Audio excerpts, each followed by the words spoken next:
What's good? Today we're here with my homie, living legend, officially GP. What's going on, man? Hey man, all is well, man. You know what's going on. You know, still like, Yeah, good to see you, man. You looking good. appreciate that. For sure. So, I got a couple questions for you today. I feel like we can have a good conversation. To drop some knowledge on. You can give your opinion on, right? Yeah. So, we're gonna start with what's like a true marriage, that true relationship to you, and what separates them, like what brings them apart. But first, I like to really just tap in on the fact that like me as a Muslim, we don't really deal with opinions. We don't have a fact, proof, evidence, then we don't even speak on it. You know, because opinions can, you know, it can change the whole nation. You know what I mean? With opinions, you know, involve desires. You know, so I want to more so deal with the facts of like marriage. Like what is a marriage and why relationships are not working in our generation today. You know, so to elaborate on that is we got to go back to the basis of what a marriage is. You know, in our times, our generation, our era, we see marriage as two people going down to City Hall, signing some papers, her taking the last name. That's a marriage in our society. A thing such as City Hall. You never had anything such as a birth certificate or a social security card, you know. So this City Hall should never justify marriage, you know, when during the times of the one that we are swearing by, these things didn't exist. So it's a clear fact or proof that these things are man-made, you know, versus brought from God himself, you know. So the main issue to why most relationships are not working is because a lot of us are not acknowledging the fact that we were already married in the first place. What do you mean by that? An example, you have a grown woman, you know, she's a puberty, she's got her own place, she got a car, she got a job, you know, etc. That's a woman. And a guy tried to talk to her, and the first thing she may mention is, oh, I have a boyfriend. It's right in the text itself, a boyfriend, you know. How can something work with a woman with a boy? You see what I'm saying? We have to be careful on what we are expressing our other half, our companion, by the label itself. I have a boyfriend. A boy can do nothing for a woman, just as well as a girl can do nothing for a man. You know, so the true acknowledgement of it is that as a woman, she needs a man. And as a queen, she needs a king. And as a king, he needs a queen. And as a man, he needs a woman, you know, vice versa. And this is really part of the failure of the relationship. It's because you push that into the universe. What you put into the universe is what gonna come back to you. You know, if you waking up every day and you keep telling yourself, "Oh, I feel like shit," guess what? You're gonna be shit. That's true. You know, you gotta be positive and you gotta be cautious of what you say because the tongue is powerful. You know, so it's like, oh, I have a boyfriend. You know, what's a boy and a friend to a woman? You see what I'm saying? Most importantly, you know, the real true laws of a marriage is really clean, clear cut. Is her family or her friends know that she's with so-and-so. His family, his friends know that he's with so-and-so. And they consummate, you know, engage in intercourse. Under the laws of God, that's a marriage. So when you look at this format, And then you look at what our society is pushing us to do.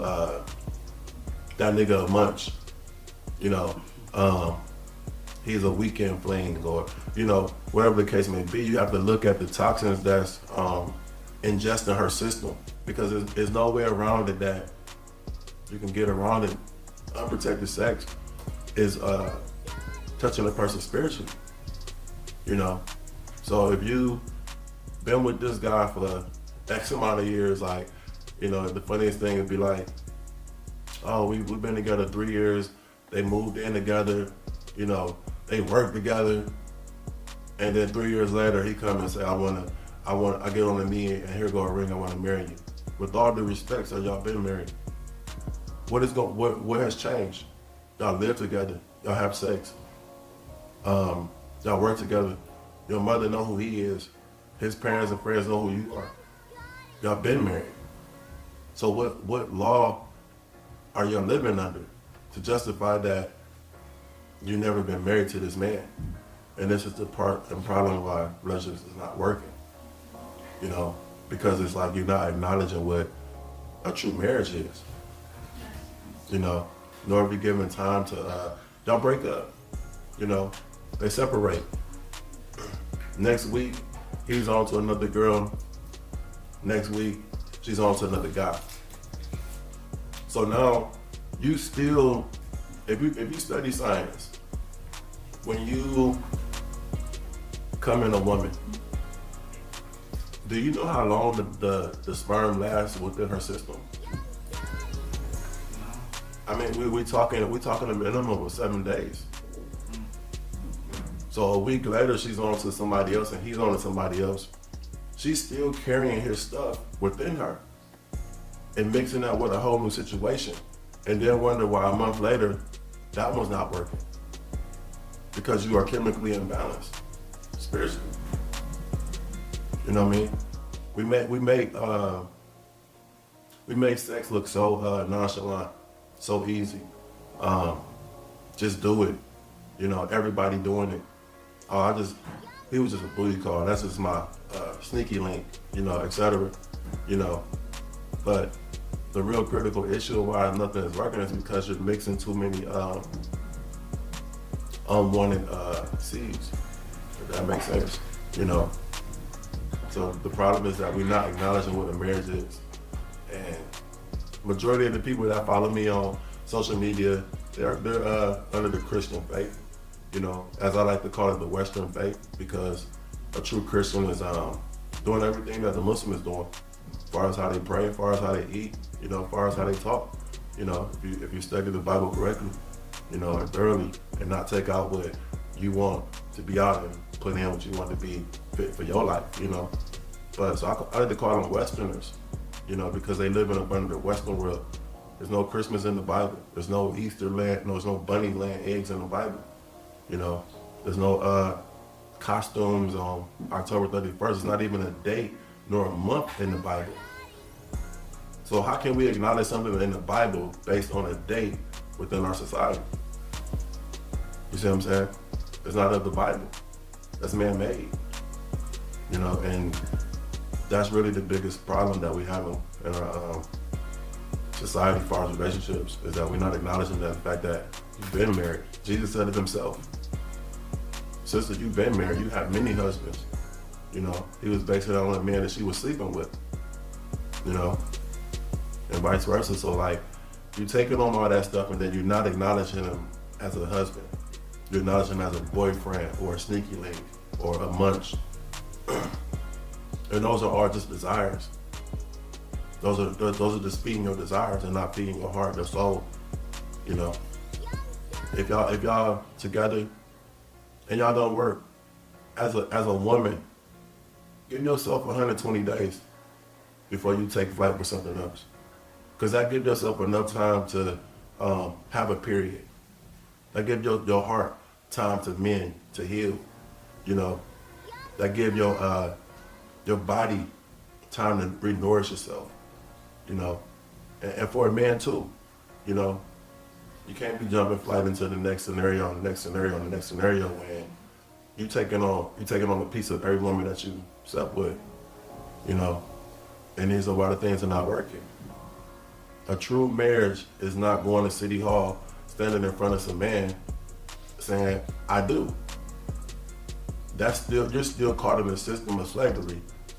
Having to go step in front of a man to acknowledge your love for someone else, that's not marriage. There's only be one man that you have to go to, as far as that woman, to get approval for a marriage, and that would be her father.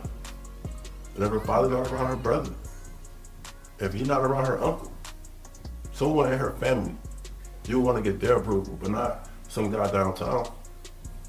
Because that's all controlling environment.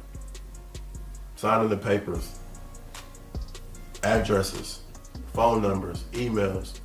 This is all census. This is all to keep control of the situation. Now y'all don't work out, you want to get a divorce. Now you gotta go back down to the court and say, I don't want to be with him no more. Or I don't want to be with her no more. And then you gotta pay somebody to do all that too. You know, when it's like, where's the adulthood in this situation? You a woman, he's a man. If y'all don't work as a woman and a man, just sit down. Hey, if you want to give her the house, he want to give you the car, he feel like he need to, because it's obligated within the Bible and the Quran that if y'all don't work, if y'all separate, the man is obligated for 4 months, 120 days to be exact. He's obligated for 120 months to take care of that woman until she take on another husband. Because there may be kids involved. She may end up pregnant. You know what I mean? She may become late and end on 120 months, or if y'all not dealing with 120 days, or y'all not dealing with each other, she may become pregnant. Now you dealing with another obligation. You know? So it's like, you gotta look at the facts of what a marriage is. Because we're not honoring marriages. You've been living with somebody for 6 months and y'all having sex 2-3 times a week. And your mother know where you live at, his mother know where he live at. Y'all married. Y'all been married. You know what I mean? They've been married. Like, it's really no way around that. A ring in downtown, that's not a marriage. That's control. That's still living up under the, basically like the Willie Lynch syndrome. You know, I love this woman. I love her so much. Oh, I love him so much. Let's go in front of this other man who don't know nothing about us and ask him we marry each other. You know, that's silly. That's silly. That's just control. That's just putting someone in the head of your household. As a man, you know, you gotta be the man of your household. And if he's not a man, you gotta let him grow to be a man. Relationships are not gonna be perfect. You're gonna have troubles, you're gonna have trials, you're gonna have afflictions, you're gonna have arguments. But the whole purpose of a relationship is that no matter what's going on, we're gonna work this out. It can only be something, you know, something severe for you not to work out. We got stuff on social media where now they showing relationships, the girl beating on the dude's mother. Come on, man. Like that. Where is this at? That's sick. That's not a relationship. That's not even toxic. That's sick. That should never be video. That should never be even spoken on. That shouldn't even be thought of. A woman hitting her husband's mother. She could never do nothing that bad. People get killed over stuff like that. You know? But this is what's being fed to us. He a munch, sneaky link, booty call. This is my boyfriend. When in all reality, that's your husband. And then you wonder why relationships are not working. Because you bouncing on to situation after situation and not acknowledging it for what it really is, you know. And it's not nothing that I'm saying, you know, I'm only telling you what's in the Bible because that's what people stick to. I'm Muslim, you know, but I do honor and acknowledge the Bible, you know, and that's what the Bible says. Well, no City Hall, ain't nowhere in the Bible that says City Hall. When Jesus married people, they came together, they had witnesses. He said, I love her. She said, I love him. Y'all married, go consummate. Now y'all married. You know, and they didn't take the last name of the husband. Because the last name, you know, within the true times is that your last name meant who you were, your characteristics. So a woman taking the man's last name is taking away who she is because at the end of the day, she's an individual. y'all can be married together. Y'all can be married, living together, staying together, working together. But at the end of the day, she's going to have a personal goal that she wants to set in life. You know what I mean? So we never take the last name in the marriage. You know, she would keep her name. She would be Sarah Jackson, wife of Sam. You see what I'm saying? Like, she would never be like taking his last name, because that's breaking your bloodline. And then that's all we got. We all kings and queens, you know. So it's on us to uplift our name. You know, whether it was a Western name given or, you know, your true name. But that's all you really got at the end of the day is your name. You know, so we never take away the last name. You know, but at the end of the day, in conclusion to it is that we have to start acknowledging what a marriage is versus boyfriend and girlfriend. Because there's no such thing as a boyfriend or girlfriend. You know, you're either married or you're not. Yeah. Okay. Yeah. So let's switch up the topic a little bit. Yes, sir. Let's move on to your music. So this year you dropped a total of 8 albums. That's true. Can you speak on that for me? And I think it's just, I think I was in a time where I just looked back at all the times I couldn't record, at all the times I couldn't write, you know, and I was just in the zone, you know, that whole year, you know. The albums are never planned, you know. I don't just be like, oh, I'm about to make an album. Like, it's gotta come to me. So it was just like everything was just kind of like in sync, in line, you know, from Return of the Mac to the last album, Substance, you know. It was just a good year, you know, and honestly, for my family, for my friends, for those who follow me, you know, that's really what I do it for, you know. I'm not here to try to reach 1 billion viewers, you know. If I touch one, I've done my job as an artist, as a poet, as a man, as a king, you know. It's the main goal through the music is to touch someone, you know. When you look at the numbers and you look at the album and you listen to the albums, yeah, hands down, I probably was the best rapper last year. You know, we can go bar for bar, we can go song for song, album for album.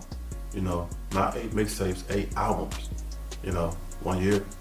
But I'm not here to compete. You know, I'm not here to be the best.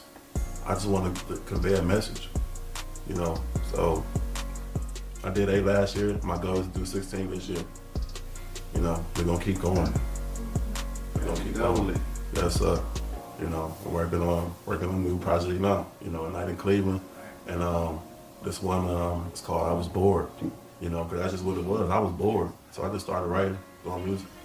You know, yeah. Sure. I started this first quarter off right. So out of all those tapes, well, let me not call them tapes. Out of all those albums, Yeah. which one was your favorite? Man, it's tough. I gotta say, honestly, I mean, and I'm not just saying this because it was the last album, but I want to say The Substance. And that's just really because that album is like 17 songs of just me. It's like you really get to know who I am. You really get to learn who I am. It's all me. It's no features. It's nothing. It's just 17 songs of just straight me and the type of music that I really want to make. You know, trap music, it's good. You know, I come from an era of hustling and standing on corners and stuff like that. So when I hear good trap music, you know, it do tap in with me. I can relate to it, you know. But overall, like the real true music that I want to project is just current events and science. You know, something that's gonna feed your soul and make you think about it. You know, at night or motivate you in the morning. You know, so I had to go with The Substance. You know, after that, I would have to say The Heritage. And maybe from there to Iowa. Yeah. You can go on and on. Yeah, yes, sir. So, on all those albums, what's some of your features on there? Um, some of my features is just guys I've been, you know, same guys you see me with, like every day. Super, Ken, Brian, you know, Smoke, Mr. Shut 'em Down, you know, Yada. Like it's the same game, you know. Them like some of my favorite artists. I love the way they work. Like their creativity is something different, and it just keep me dealing with so many different artists. It just kind of like it give me that Kobe syndrome. Like I just take a little bit from each one and just formulate it with mine, you know. So we don't ever have to really like try to force a song. It just flow. So like shout out to them guys, man. Y'all ain't follow them, go follow them. You know. For sure. So, you and them guys all locked in doing music. There's recently been a case where a rap group, you know, is going through trials and tribulations with the courts. Yeah. So, what do you think about the Young Third case?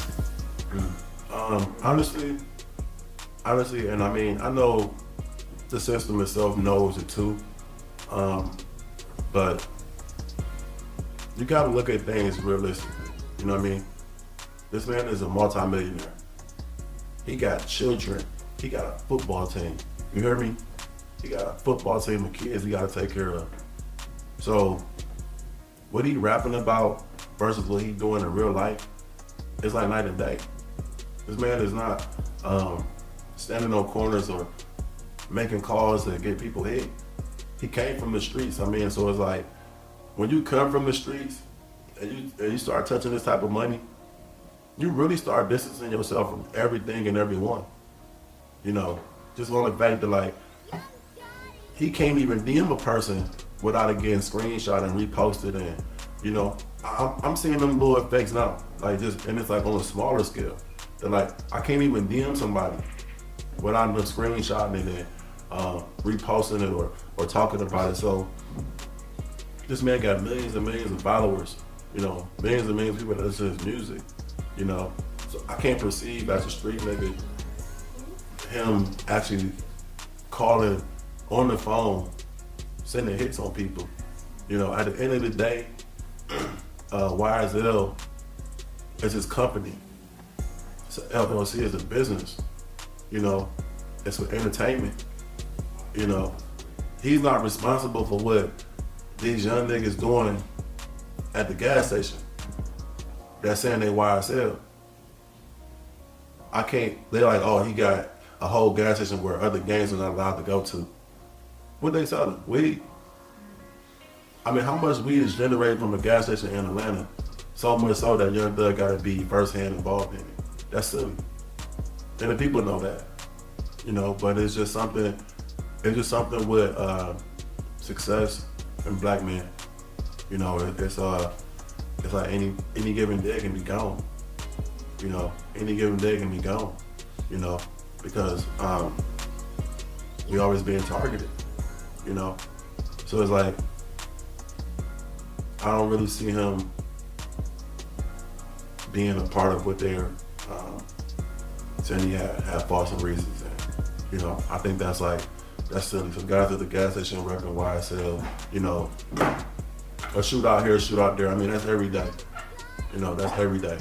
You know, but him making a verbal phone call and telling these people to go do this, whack that person, do this and do that, nah. I mean, because even if it was going on into that case, that man got enough brains in the streets to know that, like, he can't why would he be verbally talking to a nigga at a gas station? When he got 100 dudes in front of him that can make that call. If he wanted to, you know, if he wanted to go there. You know what I mean? Most importantly, who is really that important at the gas station that a multi-million-dollar man gotta be focused on hitting? That nigga stuck there. You see what I'm saying? He not gonna never leave there. That's one thing about, you know, leaving the city and coming back to the city is really part of the reason why I expanded and moved and move forward is because I watched for 20 years, like going back to the same, same neighborhood, same strap, same hood, same block, same niggas there. It's all love and respect. But dude, I'm not about to be sitting here every day. I had to get up and go do something. You know what I mean? So it's like, the case they building, I pray for him. I pray that, the courts be light on him. And I pray he, walk away from it. But realistically, like, come on, man. This dude's a multi-million-dollar man. Like, do you think he'd call and hit off his phone? To even have his number is a blessing. Think about it. He a boss. Everybody ain't got his number. So you're like, oh, he making a phone call, like, oh, y'all ain't whacked him yet, and oh, y'all ain't shot them yet, and oh, y'all just letting them do that. Like, nah, it's just a bunch of little guys, man, within the city doing their thing, repping YSL. You know what I mean? He touching a certain money. Once you start touching a certain money and you start trying to make differences in your neighborhood, yeah, they gonna come for you. Because the purpose is not to change the neighborhood. It's called a project for a reason. They don't want to change it. If you try to change it, they gonna get you out the way. It's a project. It's designed to see how many people out of 100 people can make it out of this without a felony, without being shot, without being incarcerated. How many people can make it out of this project where we gonna put 1,000 people within a space that's only fit for 100 people?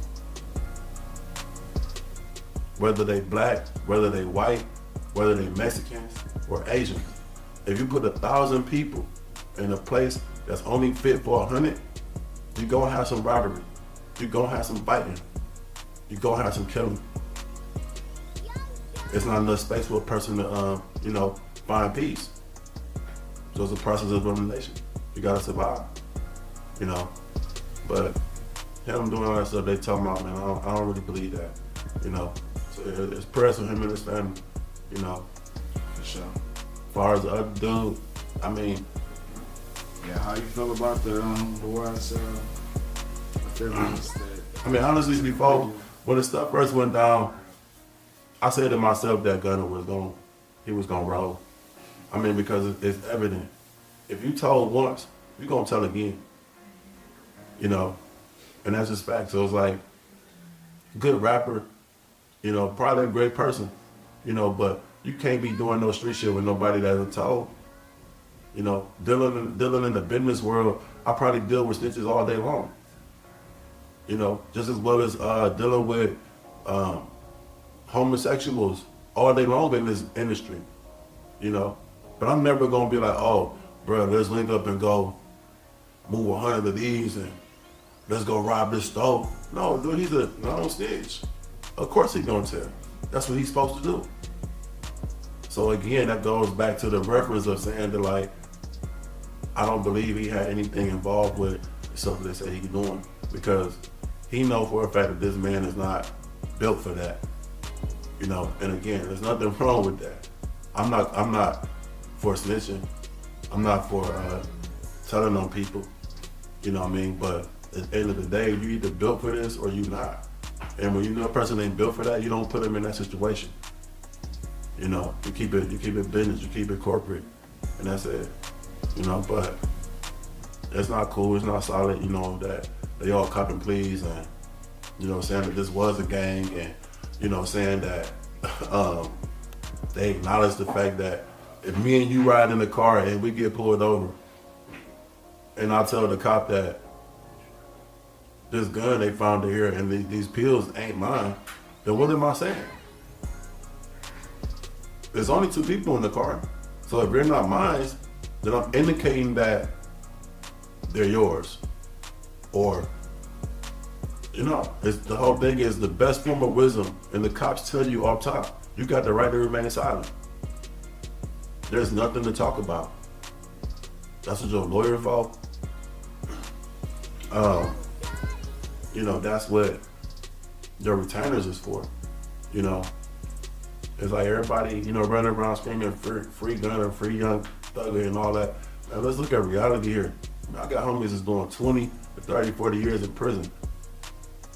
Them niggas ain't even been in jail 6 months. I ain't free what? You ain't did no time yet. You know what I mean? You ain't did no time. But you got dudes that's sitting right here. I know that they got uncles, brothers, and cousins doing 15 years in the joint. But you on the ground talking about free gunning, free thugging. But your own people's doing 15 flat, and you ain't sent the nigga a kite. You ain't sent them $100 on his books. You know what I mean? Like, my homies, they call me, they be like, yeah, what you need, bro? Them niggas, so they so far into their bed that they don't even want no money. They be like, bro, you can send me, they got these one shoes I'm trying to get, boom, boom, I can get these in if you can. They don't be want no money, because they already into their bed. They getting money, you know what I mean? But everybody screaming free this, free that. These dudes been in the county for 6 months. But you got homies that you know personally doing 10 years. You know what I mean? That's clout, that's silly, that's funny. I don't know that man. You know what I mean? I respect him, but I don't know that man. For me to be saying free anything. You know what I mean? I don't want to see no man in jail. You know what I mean? But I got too many homies doing 10, 20 years for me to be running around talking about, you know, free so-and-so, and only been in the county 90 days. I did 7, and I was in a place where if I even mentioned I had 7 years, niggas would look at me crazy. Like, bro, you ain't crying about 7 years? Nigga, I'm doing 63 years of life. You know, my bunkie was doing life. They put me in a cell where a nigga doing life. Like, I thought 7 years was the end of my life, end of my world. I thought it was over with. You know what I mean? And my bunkie doing 30 to life, no parole. You know what I mean? So it's like, we call that short timing. When you in a closed max facility, you down to 7, you short. You on your way home. You know what I mean? Because the average person doing 20, 15, you know, in a closed max facility, you know. But in conclusion to it all, yeah, I don't think the brother had anything to do with all that stuff that's going on. There's a bunch of young kids and some young shit, and I don't think he got no involvement in that. You know, so hopefully he can break free from it and come on home and get back to business. You know, sure. Yes, sir. Yes, sir.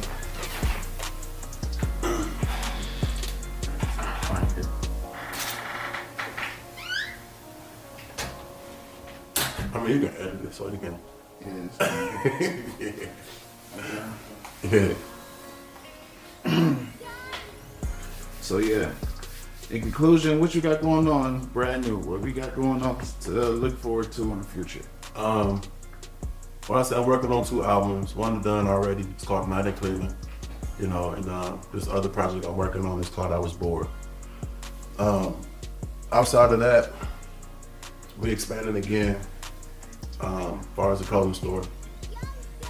So we just got another location right here in the Cleveland area, close to downtown. So this will be the second location. Those 3 things, and who knows what the second quarter gonna bring. You know, I've been watching shows again, so I'm really feeling like getting back into acting. You know, and pick back up the modeling. You know, Fashion Nova been on me, so I gotta start posting Fashion Nova again.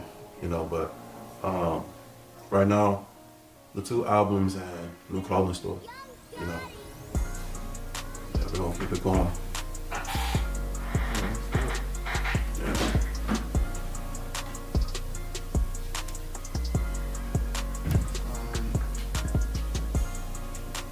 You got any social medias and anything you want to shout out?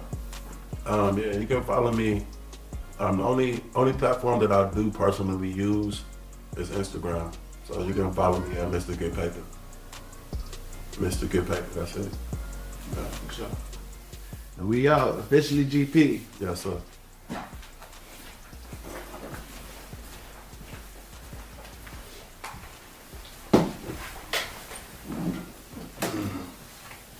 Was it about 32 minutes?